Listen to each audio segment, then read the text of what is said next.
So ito guys, akala ko dati is painog lang to, as is itong nakikita ko sa bahay namin na tumutubo. Yan, daming bunga. And then nakita ko po sa YouTube na ang tawag pala dito is fig tree. Mahal pala ang kilo nito. Ayan guys. Dami pala nito. Hindi pa mga hinog. Mahal pala ang kilo nito. Akala ko dati, ano to, ginagawa lang tong, ano yun? Gulong, pagulong.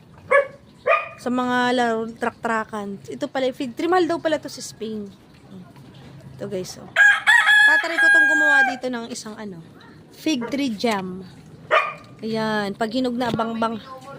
Oo nga, abang-abang tayo guys dito.